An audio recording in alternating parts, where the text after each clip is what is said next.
sans histoire est un peuple sans âme, sans trajectoire, sans repère, sans aucune histoire. Donc c'est comme pour dire ça va vers la disparition. Alors c'est par ici que nous avons réfléchi à parler dans la trajectoire de l'histoire, passez-moi la tautologie, de l'église kimbanguiste qui vient de totaliser ses 100 ans. Donc, ils ont fêté le 6 avril dernier l'ère centenaire. C'était donc la vision de Papa Simo Kimbangu qui a milité justement pour laisser une progéniture dans le milieu religieux.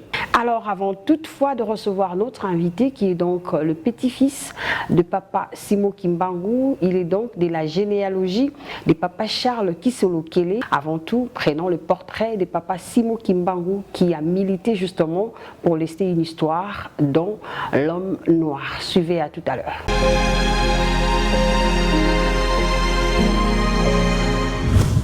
Né le 12 septembre 1887 à Kamba, Nouvelle-Jérusalem, dans la province du Congo central, le prophète Simo Kimbangu était le fils unique de Papa Kuyela et de Mama Luezi. Après la mort de sa mère, le prophète Simo Kimbangu fut élevé par sa tante maternelle Kinzengu. Le 17 mai 1894, à l'âge de 7 ans, un missionnaire belge prononce une bénédiction sur Simo Kimbangu et lui donne un canif et un collier destiné à sa tante maternelle Kinzengu. Marié à Marie Mouilou, le prophète Simo Kimbangu a eu 3 enfants, Papa Kisolo Kele, Dialungana et Diangenda. Simo Kimbangu est le premier prophète congolais qui a sacrifié sa vie pour la cause spirituelle. Il a aussi lutté contre la colonisation. Tout au long de sa jeunesse, le prophète Simo Kimbangu était pieux, sage et la grâce de Dieu était en lui. Il a opéré des miracles parmi lesquels il a transformé une plume d'oiseau en oiseau. Il a purifié une amande de palmiste pourrue. Étant une personne mystérieuse dont le fondement se trouve dans le livre de Jean 15, 28, l'histoire du prophète Simo Kimbangu tire ses origines au royaume Congo, actuel Congo central, posé sur 2 pouvoirs, religieux et politiques. Le 2 juillet 1706, Kimpamvita prophétise sur l'avènement de Simo Kimbangu. Simo Kimbangu ne voulait pas servir Dieu, il sentait indigne d'être serviteur de Dieu. Il a abandonné l'appel de Dieu pour venir à Kinshasa chercher de l'emploi. Comme fut le cas de Jonas, qui a renoncé à sa mission pour libérer le peuple de Ninive. Simo Kimbangu se lance dans le commerce de la vente des chikwang à Kinshasa, mais il ne trouva gain de cause. Il décide de retourner au village pour accomplir la mission divine. Le 6 avril 1921, Simo Kimbangu débute l'œuvre de Dieu en public en opérant également son premier miracle où il a guéri une femme souffrant d'une maladie chronique à Ngombe-Kintsuka au Congo central. Le 10 septembre de la même année, le prophète Simo Kimbangu annonce des grandes révélations sur l'avenir de l'Afrique, de l'Europe, de l'Asie, de l'Amérique, plus particulièrement de la République démocratique du Congo. Durant son incarcération, son épouse Marie Mouilou en a assuré la relève jusqu'à sa mort. Après le décès de Marie Mouilou, ce sont ses enfants qui ont relevé les flambeaux jusqu'à nos jours. Au total, il y a de cela 6 générations. Baptisé le même jour que sa femme, le jour de leur mariage nuptial, le prophète Simo Kimbangu est décédé le 19 octobre 1951 à Elisabethville, actuelle Lubumbashi. Des chefs-d'œuvre ne manquent pas au sein de l'église kimbanguiste construite par les fils et petits-fils de Simo Kimbangu, entre autres centre d'accueil kimbanguiste de l'Angola, centre de santé de Luanda, musée de Kamba, temple de Kamba, mausolée Simo Kimbangu, centre d'accueil de l'Angola, centre d'accueil de Brazzaville, cité de Kamba. Pour couronner la Nouvelle-Jérusalem, cité moderne sortie des terres au village de Kamba, le président Félix Antoine Tshisekedi Tshilombo avait foulé les pieds à Kamba lors du centenaire de l'église kimbanguiste où il avait décidé de dédier la date du 6 avril comme journée fériée sur toute l'étendue de la RDC en mémoire de Simo Kimbangu. Plusieurs petits-fils de Simo Kimbangu tiennent le règne de la direction spirituelle du kimbanguisme, dont Christophe Kisolo Kele Tousimbana nous en parle dans Trajectoire.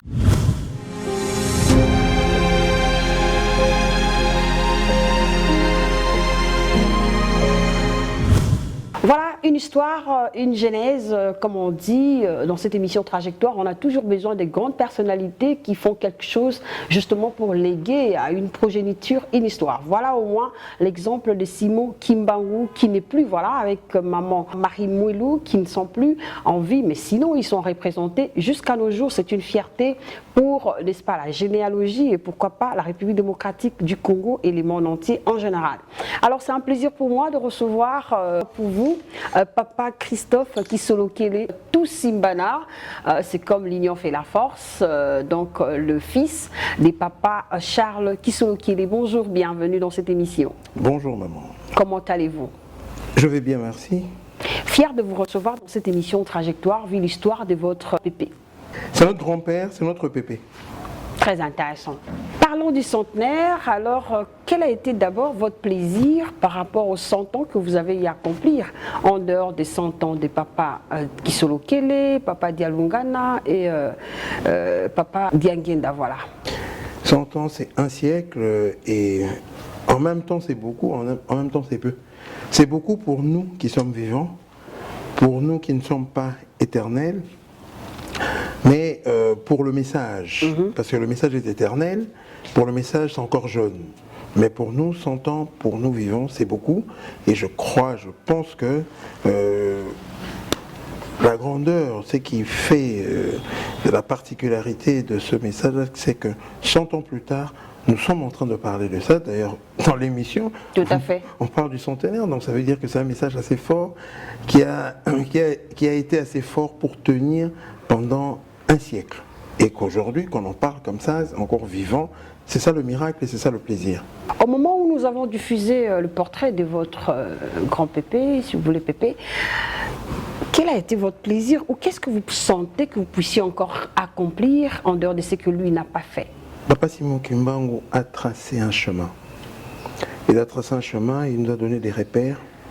Maintenant, nous, c'est pour voir ces enfants, ces 3 enfants, papa Kisolokele, papa Dialungana, papa Diangenda, nous ont expliqué ces repères-là. Ils nous ont donné le modèle à suivre.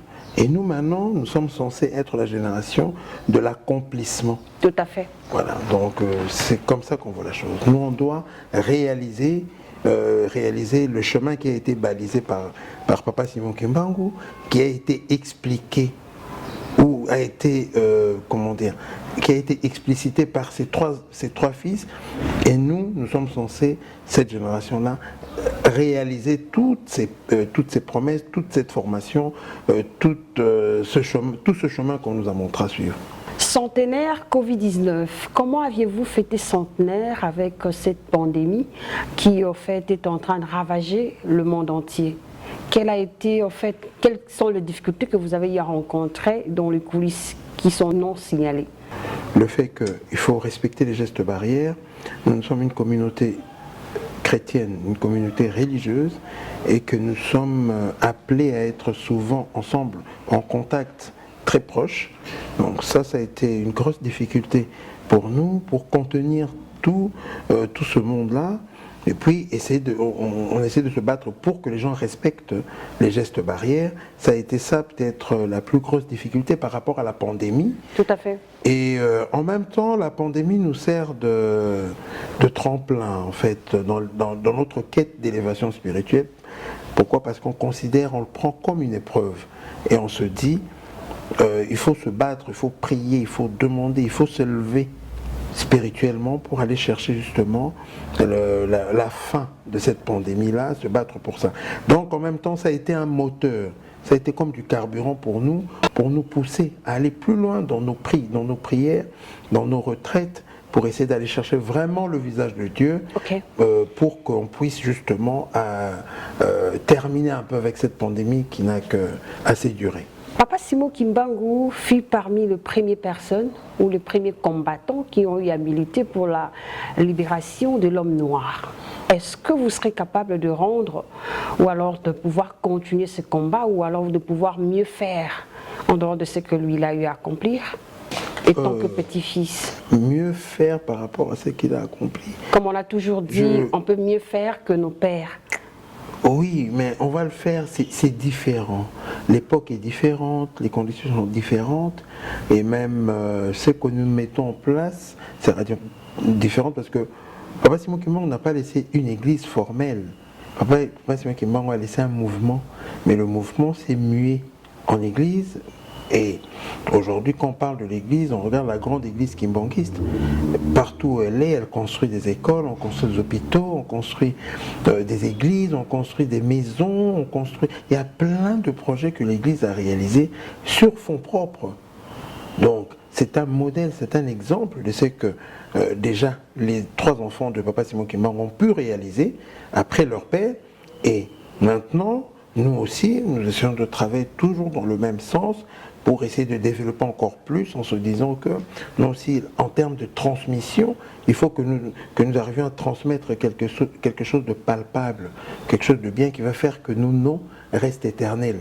Donc, nous nous battons un peu dans ce sens-là, mais égaliser Papa Simon Kimbangu, ça sera difficile parce que c'est lui qui a été à la base, c'est lui l'alpha, c'est lui qui est même la source.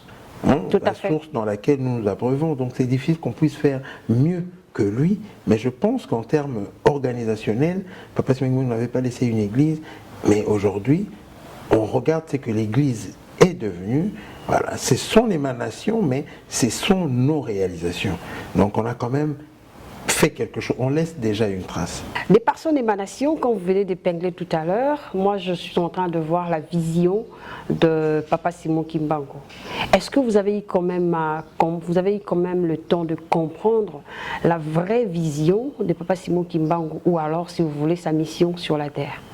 Une mission telle que nous la concevons, sa mission telle que nous la concevons, est axée sur un... Il y a un axe principal en fait, il y a un sujet principal. Le sujet principal, c'est la réhabilitation de l'homme noir. Ça, c'est le sujet principal. Tout à fait. Et c'est de là qu'émanent les autres sujets secondaires, comme l'indépendance de notre pays, l'indépendance de tous les pays africains, l'indépendance même de l'homme noir à travers le monde, son émancipation, et puis le rééquilibrage, en fait, des rapports entre l'occidental et le nègre, et l'homme noir. Donc, pour nous, c'est la principale mission, c'est vraiment la libération de l'homme noir, que ce soit du point de vue mental, que ce soit du point de vue spirituel, que ce soit du point de vue politique, économique. C'est ça sa mission, venir rétablir les choses, rétablir les vraies choses. Et dans cette quête, dans cette mission-là, c'est là où nous retrouvons les missions en fait accessoires, ou bien les autres missions qui sont accrochées à cette mission. Mais la mission principale, c'est vraiment la réhabilitation de l'homme noir.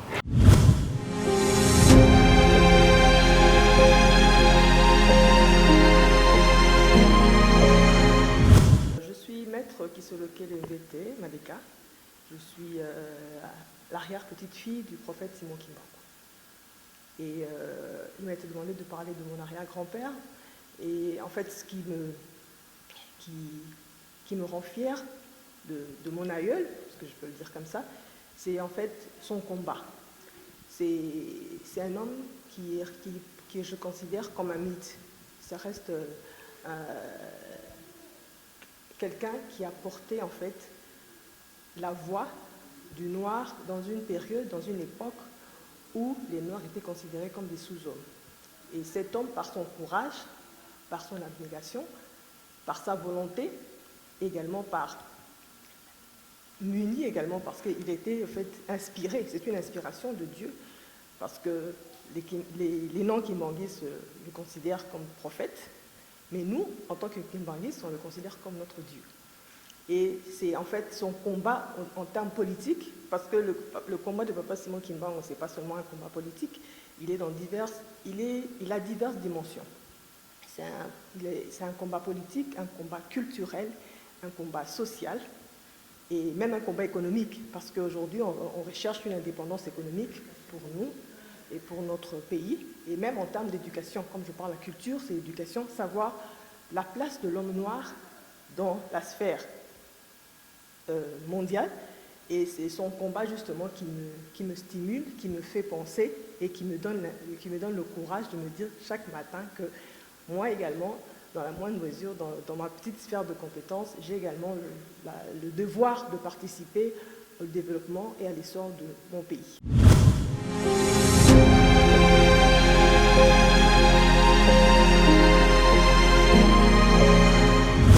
La réhabilitation de l'homme noir, on peut compter aujourd'hui 100 ans. Est-ce que l'homme noir a atteint le cap? Est-ce que la supériorité qu'il y avait en l'homme blanc, est-ce qu'on peut dire qu'il y a le change actuellement? Est-ce que l'homme noir est riche? Est-ce que l'homme noir a la place à la tête comme il fallait? Déjà, il a parlé du futur de l'homme noir déjà pour notre pays. À l'époque, il a dit l'homme blanc deviendra noir, le noir deviendra blanc. Et on l'a expliqué simplement ce que l'homme blanc fait, le noir va le faire. Est-ce que nous n'avons pas vu ça? Si nous avons vu ça, à l'époque, on parle de 1921. Personne ne pouvait imaginer qu'il y aurait un président noir ici. Tout à fait. Pourtant, Kasavubu est arrivé, Mobutu est arrivé, Kabila 1, Kabila 2. Aujourd'hui, nous avons Félix-Antoine Tshisekedi. Donc, ce sont les fruits justement de ce travail-là, de cette prophétie qui a été donnée depuis 1921. Donc, ça veut dire que, en termes d'avancée, oui, il y a déjà quelque chose. C'est de ce mouvement-là qu'est né le mouvement qu'on appelle la négritude, avec les Léopold Sédar Senghor et les autres, les Kwame Nkrumah. Ils se sont basés, ils se sont inspirés du message de Passimo Kimbangu. Donc ça veut dire qu'il y a l'espace aujourd'hui pour la réflexion. Peut-être qu'en 100 ans, ce qu'on pouvait, on pouvait se dire que bon, en 100 ans on aura tout brisé, mais je pense que c'est progressif. Et les choses sont en train d'évoluer. Et si je crois fermement à l'avenir, je pense que l'avenir de l'humanité passera par l'émancipation, par l'élévation même de l'homme noir. Ce sera par lui que l'avenir de cette humanité va se jouer. Pourquoi l'homme noir a eu à croire à la prophétie de Papa Simon Kimbangu juste lors de l'accomplissement? C'est humain. Nous sommes des êtres humains. Nous avons nos doutes, nous avons nos craintes, nous avons nos appréhensions. Je pense que peut-être parce que c'est un noir, simplement. C'est un noir qui a dit ces choses-là. C'est pourquoi nous avons dit que un de nos compatriotes, un de nos congénères, ne peut pas avoir assez d'élévation pour parler. Parce qu'à l'époque, on nous a inculqué dans notre imaginaire collectif que nous étions inférieurs à l'homme blanc. On nous a montré qu'on avait que faire, qu'on avait beau faire, on pourrait jamais, le noir ne pourra jamais produire quelque chose d'intéressant pour l'humanité. On nous a toujours fait croire cela. Alors quand Papa Simon Kimbangu donne ce message-là, c'est normal que ses congénères, ses compatriotes ne croient pas forcément ça, parce que ça ne vient pas d'une autorité que nous qualifions supérieure, qui est l'occidental, l'homme blanc. Voilà, c'est peut-être ça qui a fait qu'ils n'ont pas cru directement, mais le message est là, le message est vivant, le message est réel. Aujourd'hui, je crois même que même les Occidentaux sont en train, ils réfléchissent sur Papa Simon Kimbangu. Il y a beaucoup de choses qui se passent. Il y a des livres qui sont écrits à ce niveau, de prophéties qu'il a eu à s'accomplir. Oui, jusque-là, il y a plusieurs publications, mais qui ne sont pas dans la sphère kimbanguiste, qui sont publiées par d'autres. On nous a parlé de 6000 publications à peu près sur Papa Simon Kimbangu. C'est énorme. Mais nous, en réalité, ce que nous connaissons, c'est à peu près une cinquantaine, peut-être. Une cinquantaine, mais il y en a beaucoup plus que ça. Et nous avons eu la preuve de ce que je suis en train de vous dire. C'est quand nous avons été invités à l'université de Butler, à Indianapolis. C'est là où c'était par les professeurs de la chaire de recherche en sciences de religion. C'est eux qui nous avaient invités. Ils avaient fait appel aussi à d'autres professeurs émérites, d'autres universités. Ils se sont tous retrouvés à Butler. Et là, c'est là où ils nous ont dit que depuis 1921, il y a des études, il y a des recherches qui se font sur Papa Simon Kimbangu. Alors, on dit, si c'est depuis 1921, donc c'est sûr qu'il y a beaucoup d'ouvrages, il y a beaucoup de recherches, il y a un très fort intérêt de l'occidental par rapport à ce qui est Papa Simon Kimbangu. Donc c'est ce qui est intéressant. Parce Est-ce que vous sortez de la généalogie d'une personne qui a milité pour la réussite de la libération de l'homme noir? Est-ce que vous avez eu quand même à comprendre la vraie valeur ou la vraie force de l'homme noir? Pouvez-vous démystifier à nos téléspectateurs la force de l'homme noir? C'est quoi au fait? Je crois que l'homme noir a plusieurs forces. Il y a d'abord la force spirituelle, la force mentale, et puis il y a la force physique évidemment, et la force scientifique, la force de réflexion, d'invention. Hein? Donc toutes ces forces-là, nous les avons, mais malheureusement, on n'a pas encore peut-être eu l'opportunité de faire éclater tout cela, mais juste par des petites choses, nous pouvons déjà sentir ça. Quand nous parlons de la culture, par exemple, prenons la musique congolaise. La musique congolaise est internationale aujourd'hui. Elle est partout, Et le lingala a même été vulgarisé à cause ou grâce à la musique congolaise qui fait partie de notre culture. Et à part ça, nous avons aussi un bon nombre d'inventions qui ont été faites par des Noirs. Dans l'histoire des États-Unis, nous savons que Thomas Edison, celui qui a inventé l'ampoule,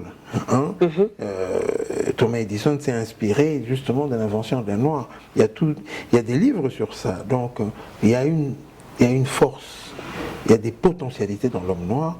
Et moi je pense que la première étape, c'est l'élévation spirituelle, c'est la spiritualité qui est comme la clé pour ouvrir cette boîte de Pandore qui est fermée. Il faut la spiritualité, il faut qu'il y ait une élévation spirituelle. Okay. Cette quête spirituelle va nous permettre d'aller toucher nos autres capacités et puis ça va exploser. Moi j'ai la foi. Très intéressant. Alors nous continuons, fidèles téléspectateurs.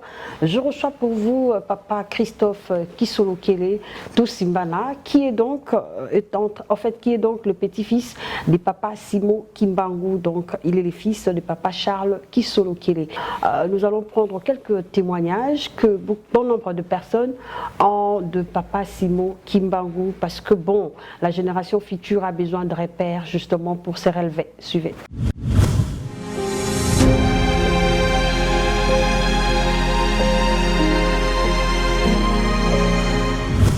Je suis né kimbangiste.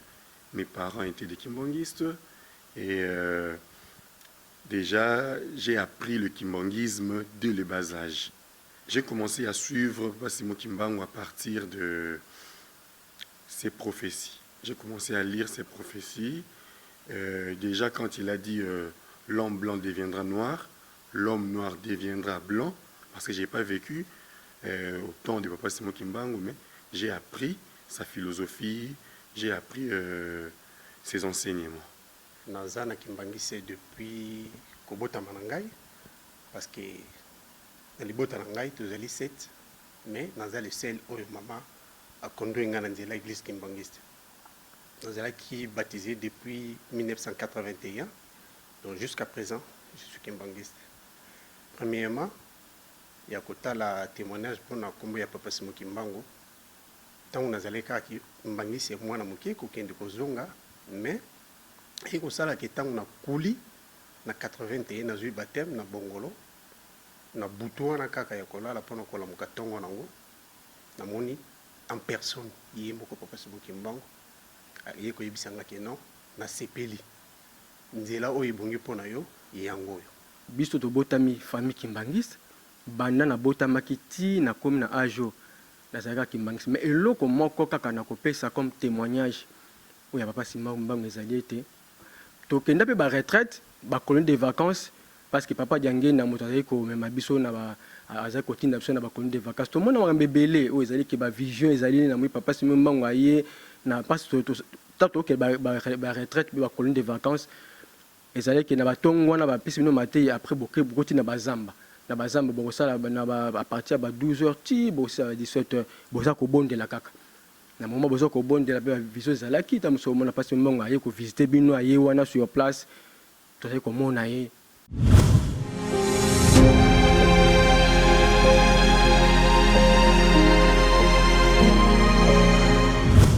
Personnes disent que l'église kimbanguiste sont racistes. Est-ce vrai? Vous travaillez avec d'autres personnes ou pas? L'église Kimbangui, je parle de société, hein, c'est une société très ouverte et ouverte à tous, à tout le monde. Nous ne sommes pas racistes. Demander qu'il y ait une égalité de race, c'est pas être raciste, au contraire. Nous voulons l'équilibre, nous voulons que tout le monde puisse se regarder en face et que tout le monde puisse parler avec une certaine dignité, hein, qu'on soit égaux devant Dieu.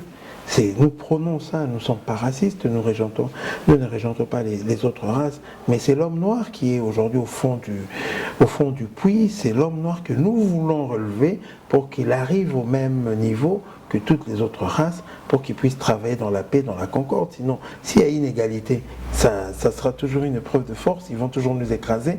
Comment veux-tu quelqu'un qui croit, qui prie Dieu et qui soit inférieur à un autre homme que Dieu a créé comme lui? Ça n'a pas de sens. Nous nous battons pour l'égalité des chances, pour l'égalité des races, hein, pour l'égalité de messages. Nous nous battons pour ça, nous ne sommes pas racistes. Dans notre course, on a discuté avec vous seulement, on n'a pas entendu la place de la femme. Maman Mouilou, c'est une femme qui a beaucoup travaillé lors de la mort de son mari, non seulement sa mort, mais pendant qu'ils étaient ensemble. Qu'est-ce que la femme représente dans l'église kimbanguiste? Quand nous parlons de la femme au sein de l'église kimbanguiste, notre référence ultime, c'est Maman Mouilou. Et Maman Mouilou, l'exception, ce qu'elle a d'exceptionnel, c'est qu'elle est l'une des rares chefs d'église, hein, l'une des rares femmes à gérer une église, parce qu'elle a géré l'église kimbanguiste de 1921 jusqu'à 1959. Donc en fait, c'est elle la première chef spirituelle de l'église kimbanguiste. Et c'était une femme. Les hommes, tout le monde venait vers elle, convergeait vers elle pour qu'elle puisse donner les messages, l'organisation. Elle a distribué les premières cartes aux chrétiens kimbanguistes, donc pour dire à quel point elle est importante. Elle a tenu le mouvement durant toute sa période de clandestinité, elle l'a porté à bout de bras. Elle a vraiment porté à bout de bras tout le mouvement. Si l'église kimbanguiste est ce qu'elle est aujourd'hui, c'est simplement le travail de Maman Mouilou. C'est pourquoi nous parlons d'elle comme ça, et c'est vraiment la référence. Et pourquoi dans l'église kimbanguiste, il y a autant d'hommes pasteurs que de femmes pasteurs, il y a des femmes conseillères, en fait toutes les fonctions sont occupées. Il y a des femmes chefs spirituels adjoints, nos sœurs sont des chefs spirituels adjoints, pour dire qu'il y a cette égalité-là. Et oui, c'était avec un grand plaisir, fidèles téléspectateurs, que nous avons animé pour vous cette émission. Nous remercions notre invité d'être venu, mais sinon un conseil à tous les visionnaires qui baissent le bras, à toutes les femmes qui accompagnent des visionnaires et à toutes femmes visionnaires qui ne veulent pas emboîter les pas de Papa Simon Kimbangu par rapport à la lutte. Je pense qu'il faut prendre le temps de se battre pour une cause. Ceux qui ont été avant nous se sont battus pour des causes. Et nous avons le résultat de leur travail. Nous sommes indépendants aujourd'hui. On peut se guider, on peut se gérer nous-mêmes. Nous avons nos propres présidents, c'est un pays indépendant, bien que sous autres aspects nous sommes encore dépendants. Mais en gros, nous avons le fruit des sacrifices des gens qui sont venus avant nous, qui se sont battus pour une cause. Nous, on doit faire un effort pour comprendre leur travail, comprendre leur lutte et essayer nous aussi de calquer cet exemple-là d'abnégation, de sacrifice pour l'autre. Et ainsi, on espérera avoir une société, comme moi j'appelle, une société des hommes intègres qui pourront gérer la société, gérer la communauté, pas pour leurs propres intérêts, mais pour les intérêts de toute la communauté. Et ces gens-là, je pense qu'ils vont tirer leur essence de l'enseignement du message de Papa Simon Kimbangu. Fidèles téléspectateurs, cette investigation est faite pour vous, justement pour vous relever, pour vous parler d'une histoire très importante qui a marqué notre pays, la République démocratique du Congo, et aujourd'hui d'autres nations en profitent. C'était donc l'histoire de Papa Simon Kimbangu. Je vous remercie, Papa Christophe Kisolokele Tousimbana, d'être venu dans notre émission Trajectoire. Je crois que la prochaine fois, on va parler de votre père, qui est Papa Charles Kisolokele, qui lui aussi a marqué son époque. Avant de revenir à vous, merci beaucoup à vous, fidèles téléspectateurs. Je crois que vous aussi, vous avez une histoire. Seulement, ce qui est important, de pouvoir considérer vos pas, c'est ce qui fera en sorte que demain, on parle de vous donc, sur ces plateaux Trajectoire. D'ici là, portez-vous bien. Quant à moi, je vous dis au revoir. La prochaine fois, ça sera votre tour.